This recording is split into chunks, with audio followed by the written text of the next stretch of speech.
Stepney's visit to the Fat Controller's Railway was coming to an end. "We shall miss you," said the Fat Controller. Then he turned his attention to all the other engines. "My railway is very busy and I am pleased with you, but you need help. A diesel is all that's available. Please do your best to avoid any, disturbances." "What does that mean?" whispered Duck. "That means this diesel is difficult," snapped James. And he was.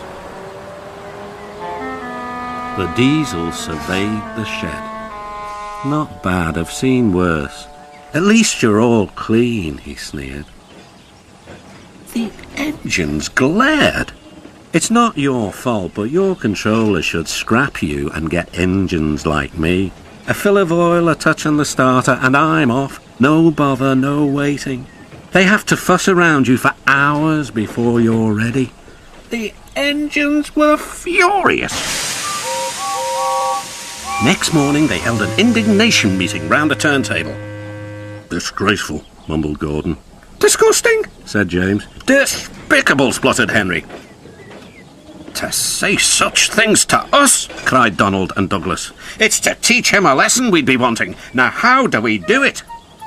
The chance came sooner than expected. The diesel was purring comfortably. An inspector watched the fitter making final adjustments. The wind tugged at the inspector's hat.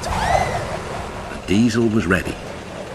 "Look at me, Duck and Stepney. Now I'll show you something." He rolled proudly towards his coaches. Then it happened.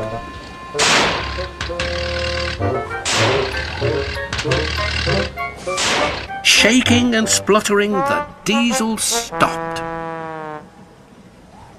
Meanwhile, the inspector was looking for his hat. The diesel seethed with fury as Duck and Stepney pushed him back to the shed. "My hat!" exclaimed the inspector. "You've sucked it through your air intake." "Bother your hat," said the Fat Controller. "The heavy train's due out. You'll have to take it, Duck. Stepney, will you help, please?" "Thank you, sir," cried Stepney. "I'd like a good long run on my last day." The engines were soon ready. "Gordon will take over from halfway, so get the train there. Good luck." "Don't worry," smiled Stepney. "We'll get there and be early too." The cavalcade moved carefully over the rails and out to the open line. "Now for a sprint," puffed Stepney. "I'm ready when you are," replied Duck. Soon they were whizzing through Edward Station. And next, they charged at Gordon's Hill beyond. They felt the drag of the heavy coaches here. It was hard work.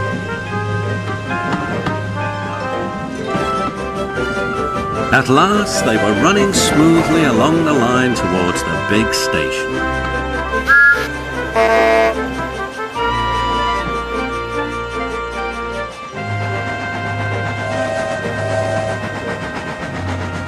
"Hello," said Gordon. "You're early. That's one in the headlamp for old Diesel." "James says he's sick as boiler sludge and sulking in the shed." "Serves him right for saying we're out of date." And Gordon chortled away. Next day, everyone came to say goodbye to Stepney. "Come back and see us soon," whistled the engines. "And you are always welcome on my Bluebell Railway too," replied Stepney. Then he puffed away. And what about Diesel? He'd slipped out whilst no one was looking. He said goodbye to no one but left two things behind: a rather nasty smell and a battered bowler hat.